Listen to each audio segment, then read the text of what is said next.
Hello everyone, my name is Olivia Brown and today the Howard T. Herber Drama Club is going to be featuring our first ever puppet show.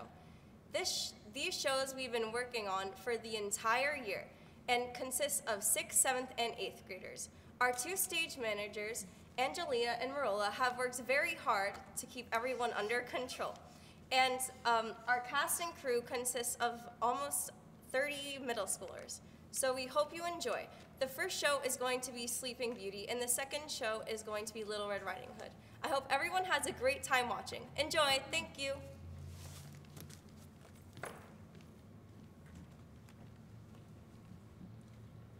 Once upon a time, in a country far away, where there were fairies, lived a king and a queen. Good wife, we had plenty of good things to eat and drink, and lots of expensive things.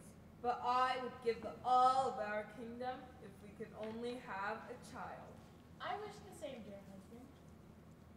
One day, as the queen was walking by the side of a river, she saw a poor little fish that had thrown itself out of the water.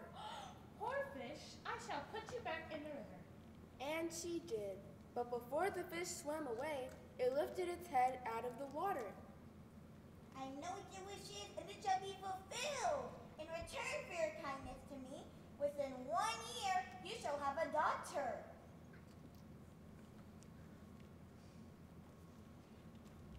And she did, but before the fish swam away, it lifted its head out of the water. Oh, soon what the fish said came true, and the queen had a little girl. Oh, my daughter brings me so much joy.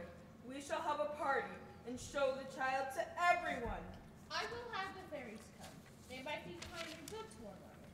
And so they partied. Noblemen, kingsmen, and friends all gathered to see the beautiful princess. And there was much eating and drinking. And there was much singing and dancing. I wish we could have invited all 13 fairies. But we only have 12 cold dishes. Maybe she won't find out.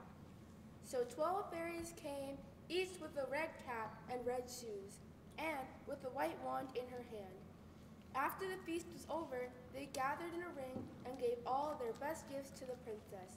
One gave her goodness, another beauty, another riches, until she had all that was good in the world. Just as the 11th fairy had finished blessing her, a great noise was heard in the courtyard. The 13th fairy! How dare you not invite me to this feast? Instead of blessing, I give you a curse. The king's daughter in her 15th year shall be wounded by a spindle and fall down dead. Oh no, what can we do? There is only one fairy left. I'm sorry I cannot undo what has been done, but I can soften this curse. When the spindle wounds the child, she shall not die, but shall fall asleep for 100 years.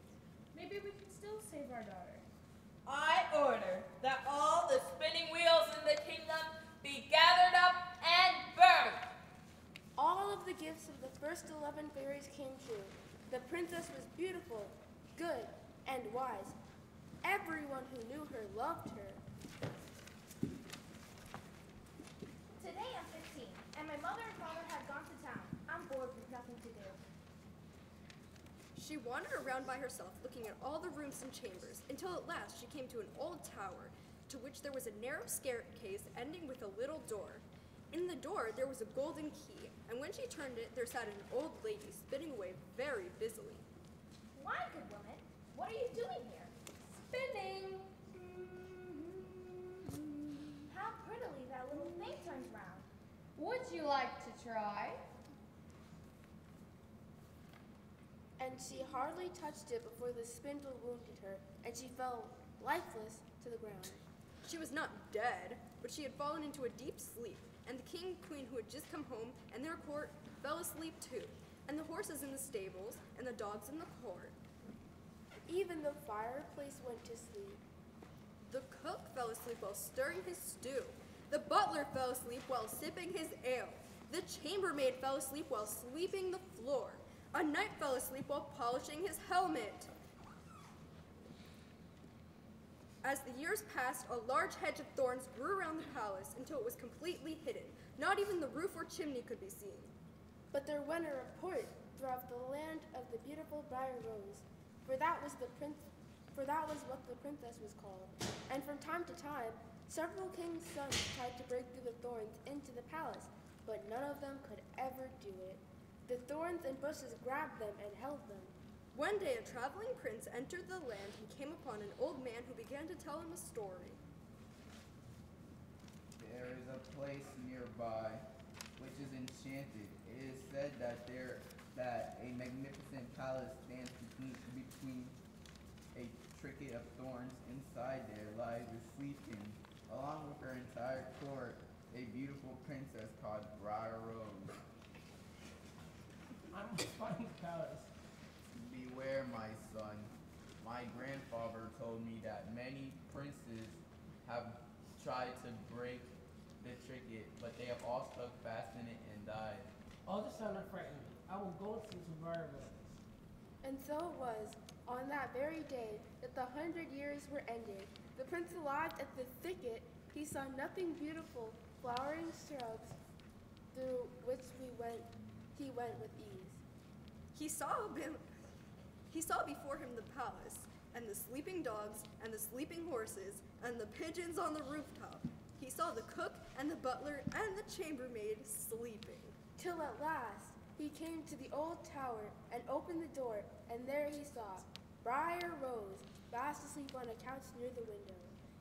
She's the most beautiful girl I've ever seen.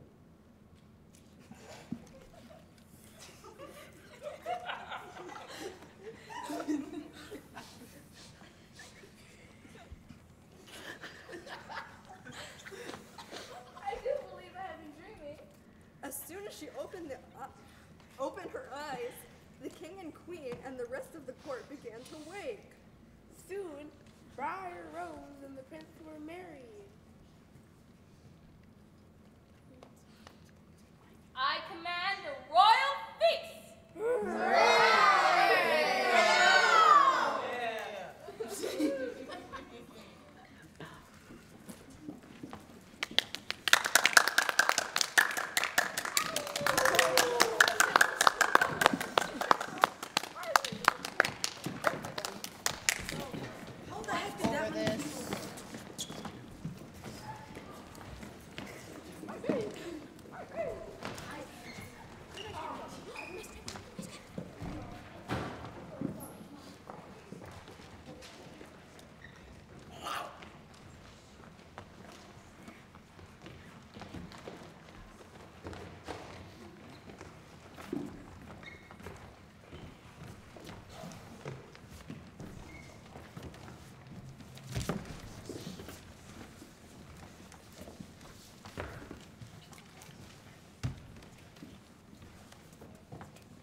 Once upon a time, there lived a little girl who was much loved by everyone, but most of all by her grandmother.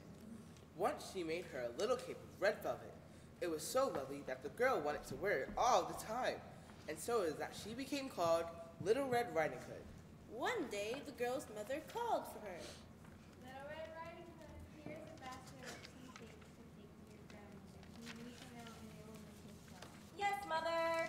You'd better set off now before it gets too hot. And when you're in the mood, be sure to say all your tasks. Yes, Mother. And when you go into her room, don't forget to say good morning. Yes, Mother. And don't go poking into all the corners of the house. I'll do as you say. May I go now? Her mother nodded, and Little Red Riding Hood set off on the path. Her grandmother lived deep in the woods, about a half-hour walk from the village. No sooner had Little Red Riding Hood set foot in the forest than she met the wolf.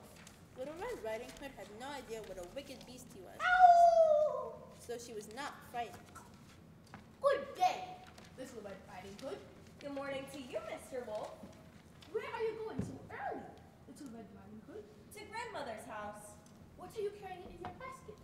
Little Red Riding Hood? Some cakes. We baked yesterday and my grandmother's very weak and ill, so they will make her strong. Where does your grandmother live, Little Red Riding Hood? A short walk from here. Her house stands beneath the 3 oak trees near the hazel bushes. The wolf thought to himself, That tender young thing will be a delicious morsel and will taste better than the old grandmother. If I'm really crafty, I will get them both. The wolf walked beside Little Red Riding Hood for a while. Little Red Riding Hood, have you noticed the beautiful flowers all around? You're walking so quickly. I don't think you have even heard how sweetly the birds are singing. You're walking so quickly. It is as if you are going to school. And it's so delightful here in the woods. You may be right, Mr. Wolf. If I were to take fresh flowers to my grandmother, she'd be very pleased. It's still early and I have plenty of time.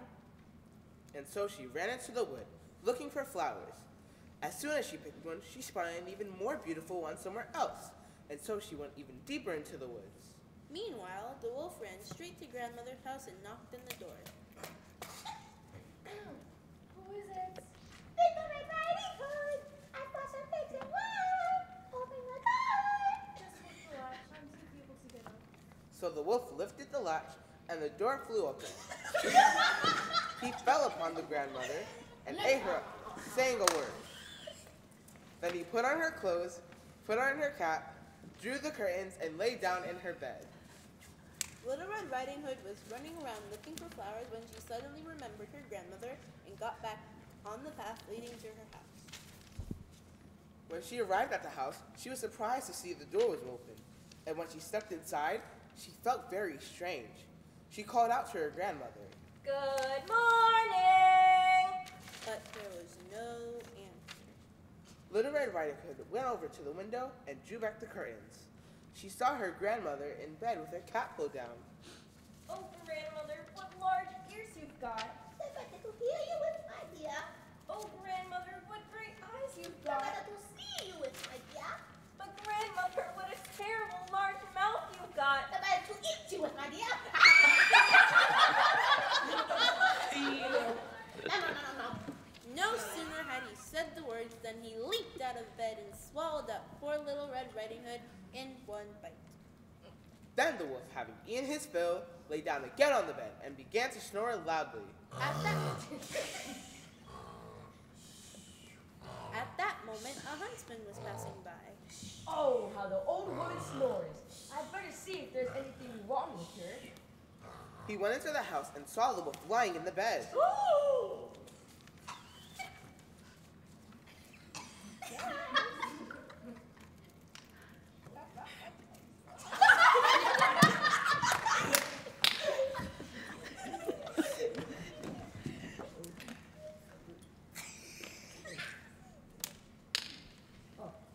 At last I found you, you old beast. I've been looking for you for a long time. The huntsman suspected that the wolf may have swallowed the grandmother whole and that she still might be alive. He crawled into the wolf and pulled out Little Red Riding Hood. Oh dear, how bright inside been. It's awfully dark inside the wolf. And then out came the grandmother, still alive and well. The three were very pleased, and the wolf ran away scared, never to bother them again.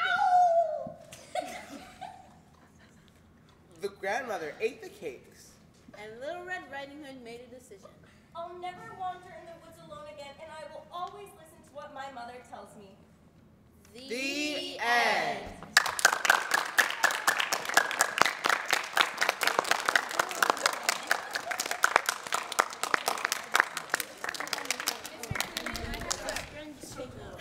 Everyone say hello. There's everybody. That's your cast, that's your crew, and that is the H.T.H Drama Club. Folks, that's a wrap. Oh, yeah. Yo!